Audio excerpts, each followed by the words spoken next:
ये प्रेरणादायक कहानी मोटिवेशनल शॉर्ट स्टोरी एक साधारण लड़के के संघर्ष की है, जिसने अपनी कड़ी मेहनत और अक्लमंदी से इंटरनेशनल सेल्समैन बनने तक का सफर तय किया, जिसका नाम राहुल था। कहानी शुरू होती है राहुल के स्कूलिंग करियर से, जहां राहुल अपने स्कूल के दोस्तों से पूछ रहा होता है कि कॉलेज में कौन सा विषय लेना है। उसके दोस्तों में ज्यादातर गणित और विज्ञान में रुचि दिखाते हैं, लेकिन राहुल आगे की पढ़ाई नहीं करना चाहता, क्योंकि उसके घर में केवल माँ ही कमाने वाली है और वह अपनी माँ को अब काम करने नहीं देना चाहता। वह अब बड़ा हो गया है और अपने घर की सारी जिम्मेदारी लेना चाहता है। राहुल के सारे दोस्त उसके हालातों से वाकिफ होते हैं और वह आगे की पढ़ाई में उसकी मदद करना चाहते हैं, लेकिन राहुल स्वाभिमानी विचारधारा का होता है, इसलिए वह अपने दोस्तों से कोई मदद नहीं लेना चाहता है। वह अपने घर के लिए निकलता है, लेकिन रास्ते में उसे दीवार पर एक पोस्टर चिपका दिखाई देता है, जहां एक सेल्समैन की जरूरत होती है। वह जल्दी से उसका नंबर लिखता है और टेलीफोन बूथ जाकर नंबर लगाता है। उसे पता चलता है कि वह कंपनी बच्चों के खिलौने बनाती है और उनकी बिक्री के लिए उन्हें सेल्समैनों की आवश्यकता है। राहुल फोन में ही उन्हें काम के लिए हाँ कर देता है और घर पहुंचते ही अपनी माँ को सारी बात बताता है, लेकिन माँ चाहती है कि उसका बेटा अभी और आगे पढ़ाई करे। लेकिन राहुल अपनी माँ को मना लेता है और माँ भी घर के हालातों की वजह से अपने बेटे को काम पर जाने की इजाजत दे देती है। राहुल समय के अनुसार ऑफिस पहुंच जाता है और वहां उसका साक्षात्कार होता है, जिसमें उसे चयनित कर लिया जाता है।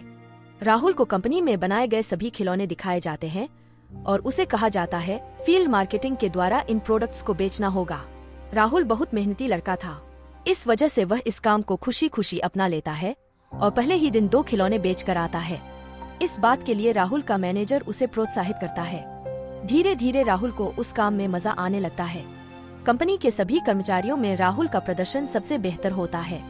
एक दिन राहुल की माँ की तबीयत बिगड़ जाती है और वह अपने मैनेजर से कुछ दिनों की छुट्टी मांगता है, लेकिन मैनेजर के ऊपर बहुत से खिलौने बेचने का लक्ष्य होता है, जिसे वह हर हाल में पूरा करना चाहता है। इसलिए मैनेजर राहुल को छुट्टी देने से मना कर देता है, लेकिन राहुल अपनी माँ से बहुत प्यार करता है। वह काम की परवाह न करते हुए घर चला जाता है। राहुल की इस बात से मैनेजर को बहुत गुस्सा आता है और वह राहुल को काम से बाहर निकाल देता है। राहुल कंपनी के इस रवैये से बहुत दुखी होता है, क्योंकि राहुल ने कई साल इस कंपनी को दिए और जब उसे कंपनी के सहयोग की सबसे ज्यादा जरूरत थी तो उसकी नौकरी चली गई। राहुल दुनिया की सच्चाई समझ चुका था, उसे अब अपना खुद का कोई काम शुरू करना था। राहुल ने उच्चतर माध्यमिक शिक्षा तक पढ़ाई की थी और उसे कंप्यूटर का भी थोड़ा बहुत अनुभव था। राहुल को इंटरनेट में ऑनलाइन प्रोडक्ट बेचने का तरीका पता चलता है। राहुल कई वेबसाइट से प्रोडक्ट्स का ऑनलाइन प्रमोशन करने लगता है, जिस वजह से उसकी विश्वसनीयता उसके सब्सक्राइबर में बनने लगती है। धीरे धीरे राहुल का ऑनलाइन नेटवर्क बहुत बड़ा हो जाता है। उसके ब्लॉग पर मिलियन ट्रैफिक आने लगता है और लोग राहुल के प्रमोट किए हुए प्रोडक्ट बहुत तेजी से खरीद रहे होते हैं। देखते ही देखते हैं राहुल बहुत सी मैन्युफैक्चरिंग कंपनियों के साथ साझेदारी करके पूरी दुनिया में अपना परचम लहरा देता है और अपनी कड़ी मेहनत और लगन से इंटरनेशनल सेल्समैन बन जाता है। अखबारों और मैगजीन्स में उसके फोटो छपना आम बात हो जाती है।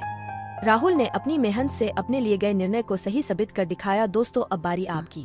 अगर आपको हमारी कहानी अच्छी लगी हो तो एक लाइक जरूर करें और चैनल को भी सब्सक्राइब करें।